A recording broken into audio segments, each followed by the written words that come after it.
Hello, everyone, and thank you for joining us again. I am so excited for today because we are tackling a topic that I think every single English learner struggles with at some point. It is the big question of consistency. It is the question of how do you actually fit English into your life when your life is already so full of work and family and stress.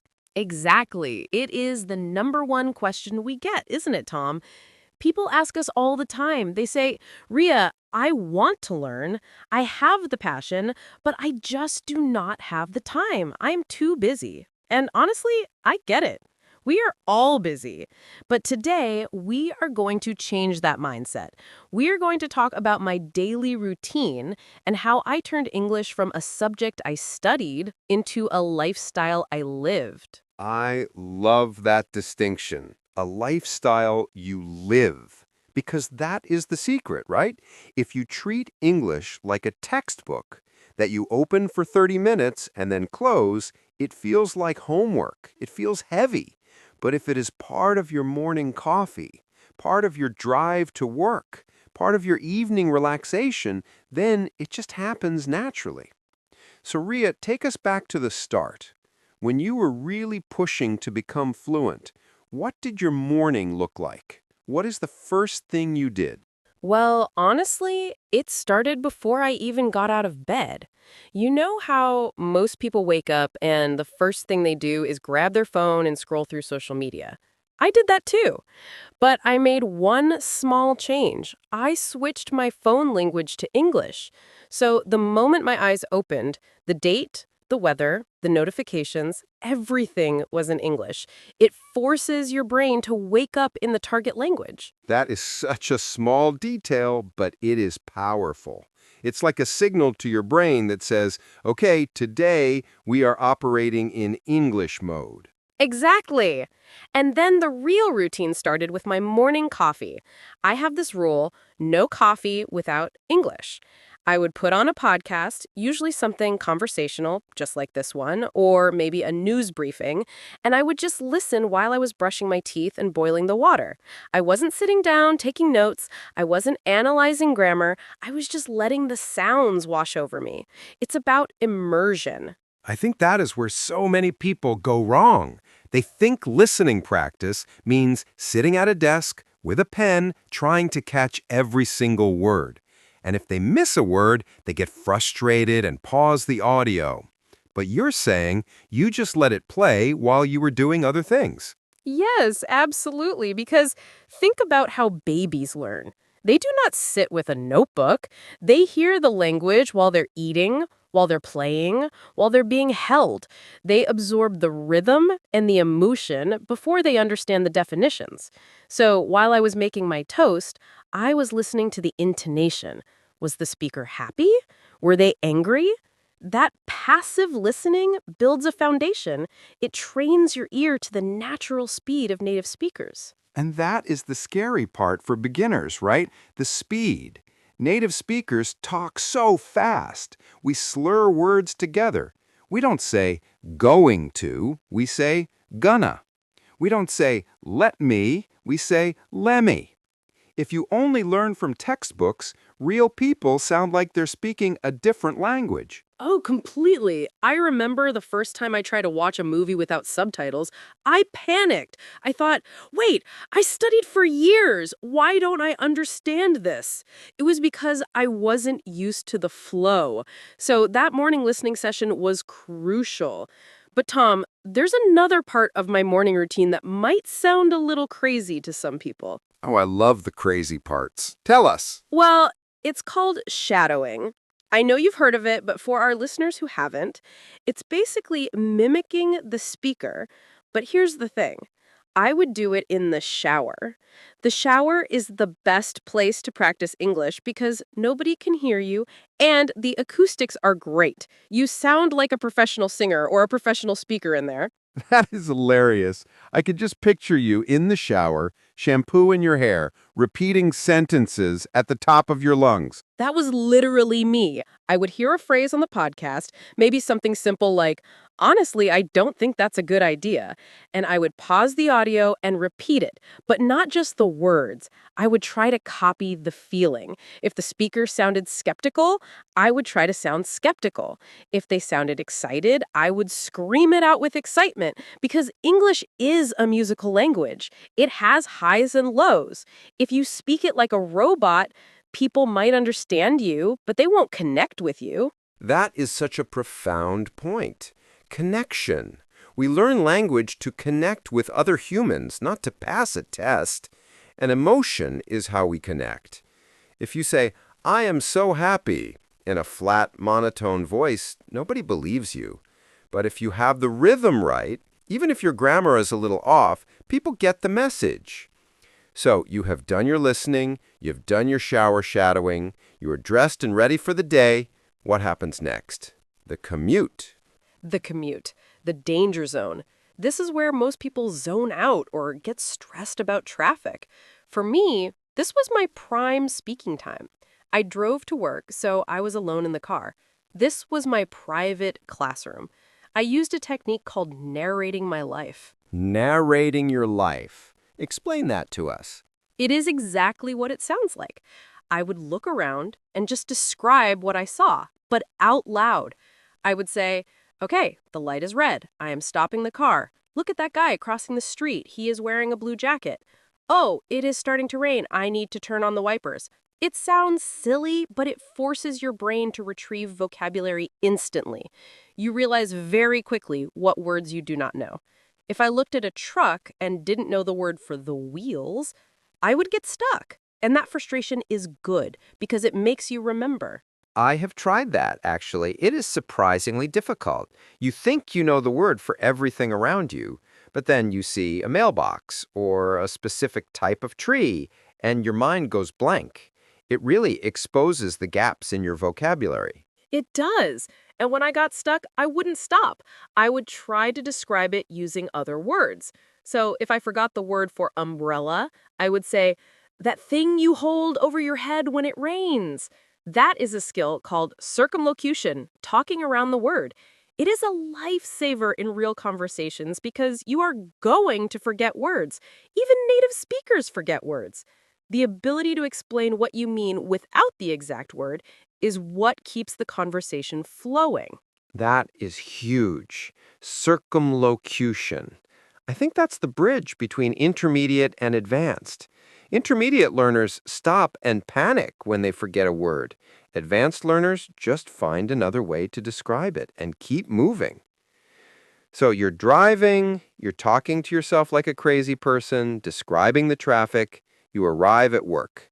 Now, for most people, this is where the English stops, right? Because they have to do their job, and maybe their job isn't in English. How did you handle the 8 hours at work? That was the hardest part. My job at the time was not in an English-speaking environment. Everyone spoke my native language. So I had to be sneaky. I had to find micro moments. I started keeping a small notepad in my pocket. Throughout the day, whenever I had a thought or an idea, I would write it down in English, just a quick sentence.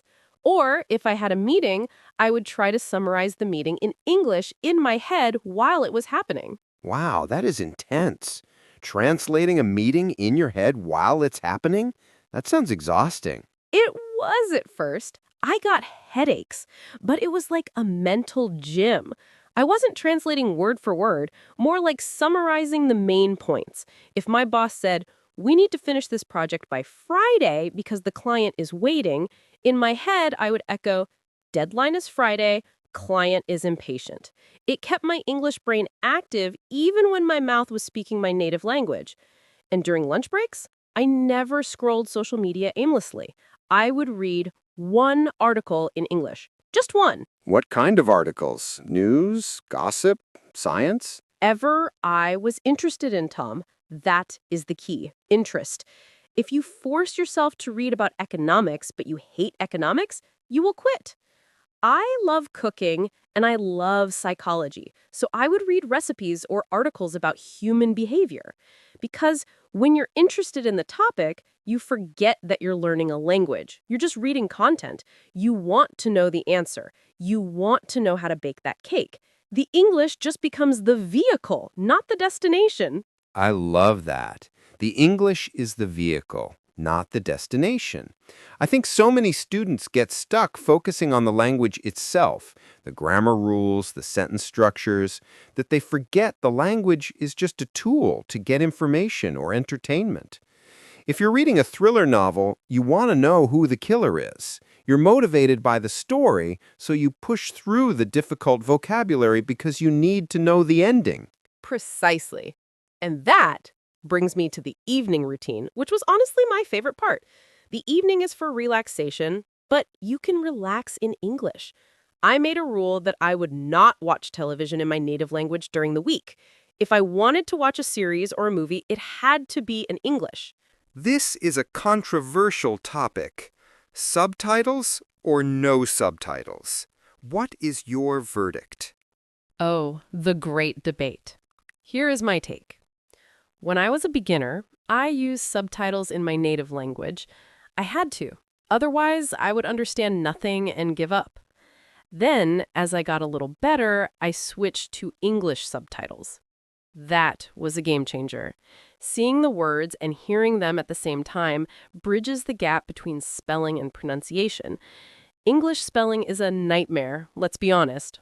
It really is. We have words like rough, though, through, and they all look similar but sound completely different. Reading the subtitles helps you map the sound to the text. Exactly. But then there comes a point where the subtitles become a crutch. You stop listening and you just start reading. You're not watching the movie, you are reading the script at the bottom of the screen. So for my evening routine, I started doing 5 minutes without subtitles. Just 5 minutes. I would turn them off and struggle. It was hard. I missed jokes, I missed plot points, but my brain went into hyper-focus mode. I was watching the actors' lips, their facial expressions, trying to grab any clue I could. And that is real life. Real life does not have subtitles. When you're talking to a native speaker in a noisy cafe, you have to rely on context, on body language, on tone. Practicing without subtitles prepares you for that reality. Did you stick to the 5 minutes, or did you eventually watch the whole thing without them? Eventually, I could watch the whole thing, but it took months. And I had to be kind to myself. That is something we need to talk about, Tom. Being kind to yourself. There were days when I was tired. I had a bad day at work, my head hurt, and I just didn't want to struggle with English. On those days, I put the subtitles back on. Or I watched an episode of Friends that I had already seen 10 times. Comfort watching. I do that too. Watching something you already know the plot of is actually a great learning technique because your brain isn't working hard to understand the story, so it can focus on how the characters are speaking. You notice phrases you missed the first time. Yes, Friends is great for that. Or The Office. The language is conversational, everyday slang. I learned so many phrasal verbs just by watching Ross and Rachel. They don't say, I am ending the relationship. They say, we're breaking up. You hear it in context, and it sticks. But Tom, the most important part of my day, the thing that really cemented everything, happened right before I went to sleep. Let me guess. Did you dream in English? I wish. That happened later. No, I kept a journal, but not a Dear Diary, today I ate a sandwich kind of journal. I did what I call a gratitude journal, but in English. I would write down 3 things I was grateful for that day and 3 things I learned. It took maybe 5 minutes, but writing by hand is different from typing. It slows you down. You have to really think about the sentence structure. There's actually science behind that.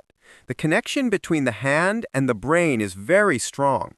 When you physically write a word, you're more likely to remember it than if you just tap it on a screen. And ending the day with gratitude is just good for your mental health anyway. It really is. It puts you in a positive state of mind before sleep.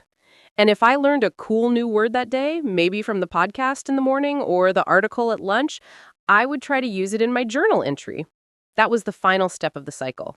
Capture the word, see the word, use the word. If you use a new word in a personal sentence about your own life, you own that word forever. That is a powerful concept. Owning the word. I think a lot of students rent words. They memorize them for a test, and then the next day, the lease is up and the word is gone. But when you use it to describe your feelings or your life, you buy it. It's yours. I love that analogy. Don't rent vocabulary, own it. So looking back at this routine, Ria, it sounds very structured when we talk about it now, but did it feel like a lot of work when you were doing it? Did you ever feel burned out? Honestly, yes. In the beginning, it felt like a lot. I felt like I was constantly working. But after about 3 weeks, it just became life. I didn't think about turning on the podcast. My hand just did it automatically. I didn't think about narrating my drive. I just started talking to myself. The key was that I didn't add extra hours to my day. I didn't say, I need to find 2 extra hours to study. No, I took the hours I already had, the cooking, the driving, the showering, and I just overlaid English on top of them. I layered it. That is the secret sauce. Layering. You're not finding time. You're repurposing time. You're taking dead time and turning it into alive time. Alive time. I like that. And you know, Tom, there is one thing we haven't touched on yet, which is the emotional roller coaster of it all. Because a routine is great, but what happens when you hit a plateau? What happens when you feel like you are doing all this work, but you are not getting better? Oh, the plateau. The silent killer of motivation. It happens to everyone. You learn so fast in the beginning. Every day you learn 10 new words, and then suddenly you feel stuck. You feel like you are saying the same things over and over again. How did you handle that? I cried. I am not joking. I remember one day specifically, I had been doing this routine for 6 months. I felt confident. I went to a meetup group with native speakers. I walked in ready to charm everyone, and I froze. I couldn't understand the jokes. They were talking so fast about politics and pop culture, and I felt like a child. I went home and I felt like quitting. I thought, what is the point? I have been talking to myself in the shower for 6 months, and I still can't hold a conversation at a bar? I think every single listener can relate to that feeling. The gap between your expectation and reality. It hurts. It is embarrassing. So why didn't you quit?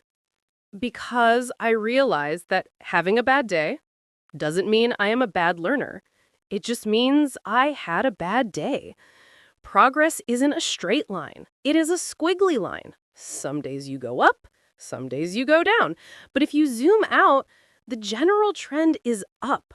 I allowed myself to be sad for one evening, and then the next morning, I put on the coffee and I put on the podcast. I fell back on the routine. The routine saved me. When motivation died, discipline was there to carry me. That is it right there. Motivation is a feeling, and feelings change like the weather. Discipline is a habit. It is reliable. If you only study when you feel motivated, you will study maybe once a week. If you rely on routine, you study every day, regardless of how you feel. And I also realized that I needed to change my definition of success. Success isn't speaking perfectly without mistakes. Success is communicating. If I said something wrong, but the other person understood me, that is a win. I had to let go of perfectionism. Perfectionism is the enemy of fluency. If you are terrified of making a mistake, you will never open your mouth. So true. I always tell my students, make mistakes faster.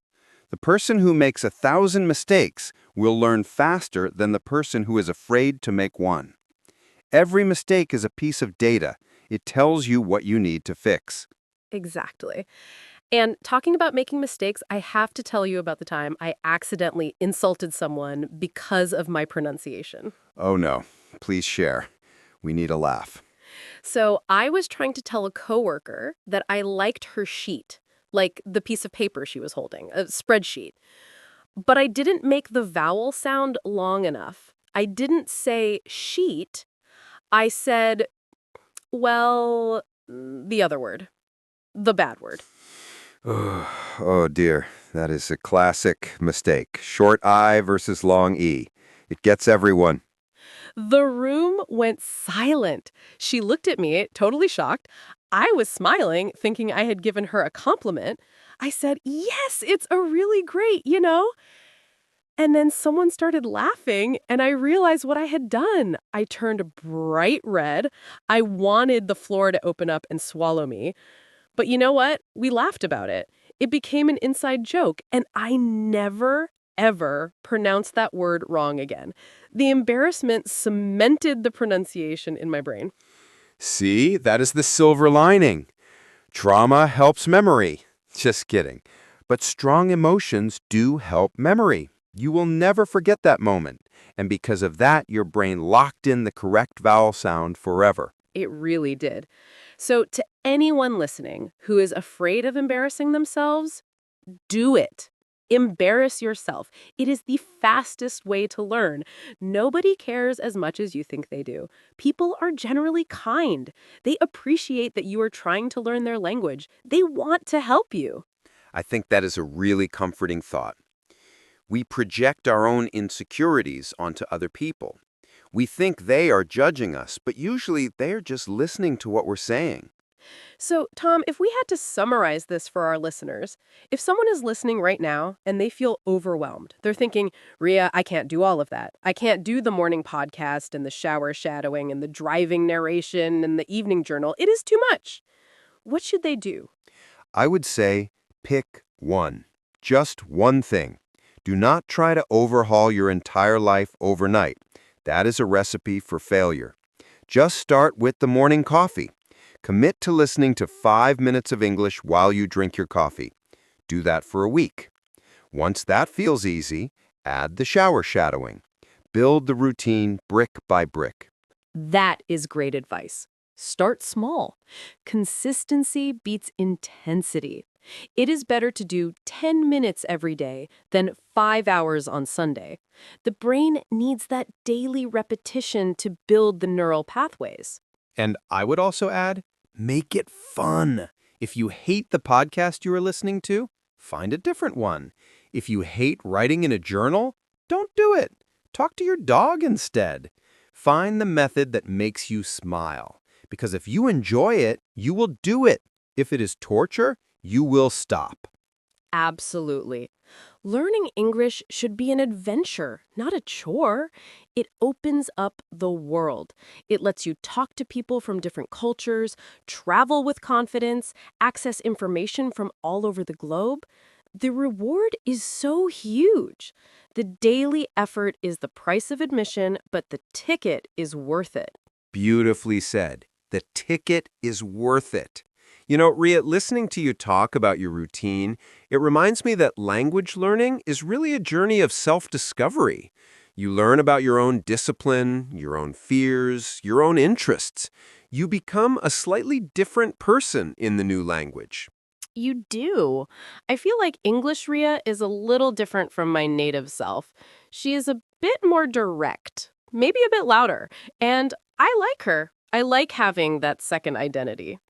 It gives you perspective. You realize that there is more than one way to see the world, more than one way to express an idea.